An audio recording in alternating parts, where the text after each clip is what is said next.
this power is so unbelievably strong and woven into the fabric that we're going to need an act of God. And the good news is he's about that. Yes. Right? He's about that. You know, I just to piggyback off of what the brother's saying is that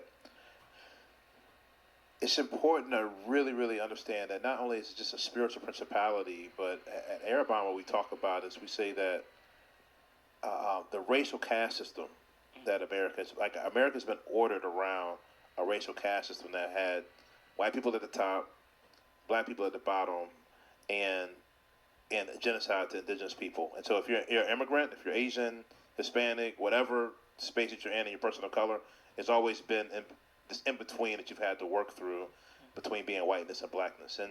And what we say is that the racial caste system is a spiritual principality that was manifested economically, legislated politically, and it affects us all relationally.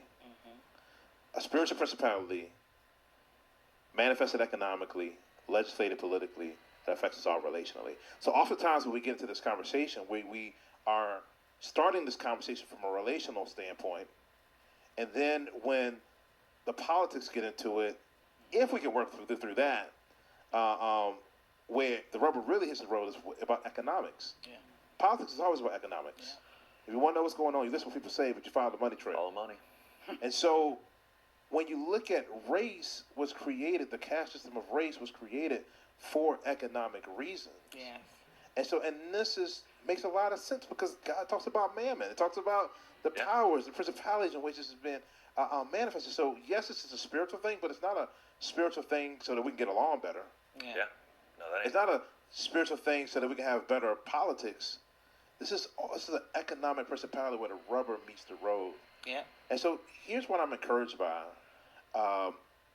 is that we're having this conversation at the If Gathering amongst women.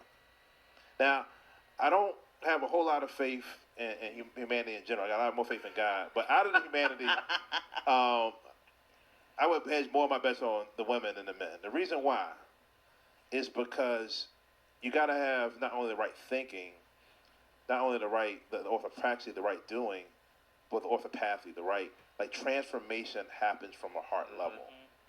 And while Frederick Douglass was in Lincoln's year trying to change policy, Harriet Tubman was freeing slaves. Yes, she was. Yeah. I think until we acknowledge that we're dealing with some principalities and powers, this is just what we were just going to talk.